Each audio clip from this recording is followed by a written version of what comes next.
Yes, I think first of all, I'd like to express a debt of gratitude to Professor Stephen Briggs, who co-authored the report with me.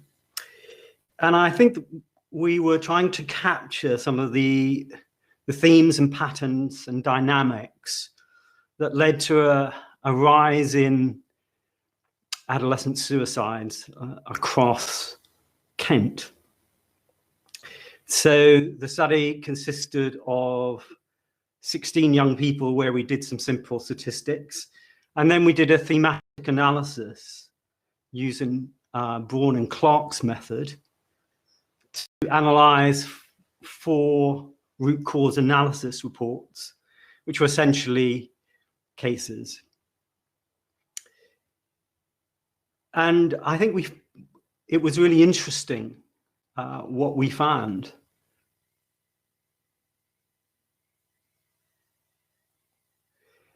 Okay, I think our main findings related to the importance of GPs as perhaps the first port of call when young people are feeling suicidal, although I equally recognize the importance of schools and primary health services that also pick up on this. But I think what came out of this report was the importance of the GP, and in particular, how we could have a much more integrated system, because often I think what we found was there was loss of communication, broken communication lines, and a frustrating sense of attempting to integrate all of the services. So essentially, I'd like to see GPs come on board more with evaluating and designing services.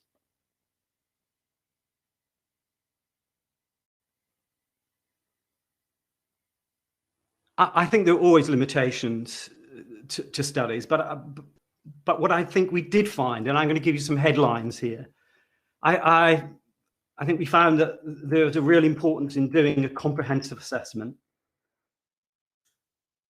There was a real issue around chronic suicidal adolescents just can't wait.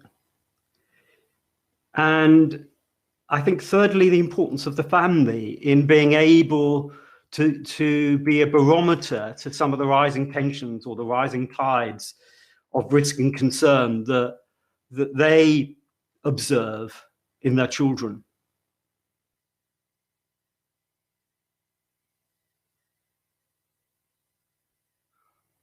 I think there are 2 points I'd like to make here. I think the first point is, of course, COVID-19 had a major impact for a whole generation of children and adults, for that matter. So I think there will be a rise in mental health issues, because I think young people tend to perceive the world as much more of a dangerous place.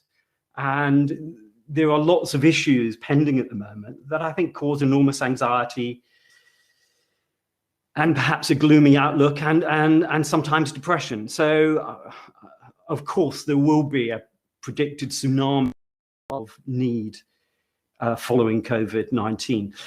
But the second point I would make is that I think COVID-19 amplified what was already there. It's just made it worse.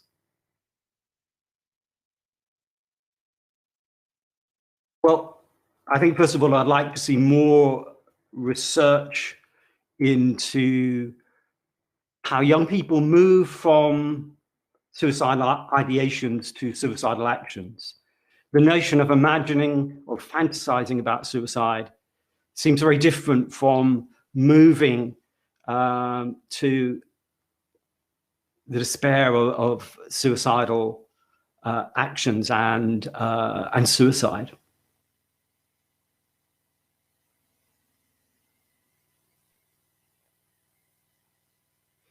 If it's okay, I'd like to make about 4 points. The first point would be early intervention and preventative services within the community. I think that's the first point.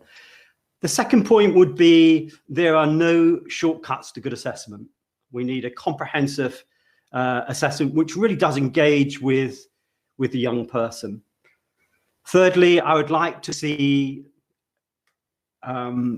families and parents being involved in the design of preventative strategies and services. And fourthly, I've come to the belief that for a lot of our young people,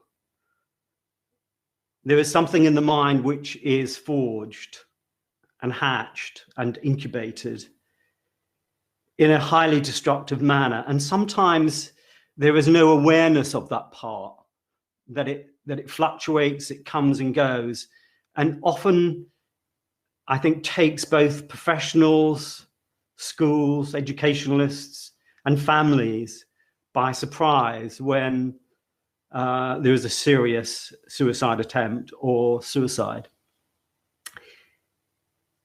Just to add to that, one of the things that we have done on the back of this report is to work with Medway, Children's Safeguarding Board, and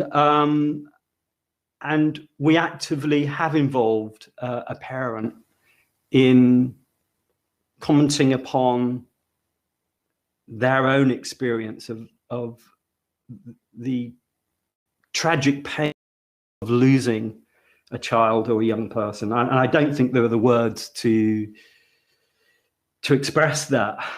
So it is with great courage and great bravery that we have a parent who's prepared to come forward and help us design better services. So I think in a way, that's the way forward. And I know that there are great shifts in, early prevention, identification of those young people who really are at risk of self-harm or suicide, but also taking into account their complex needs and their complex vulnerabilities.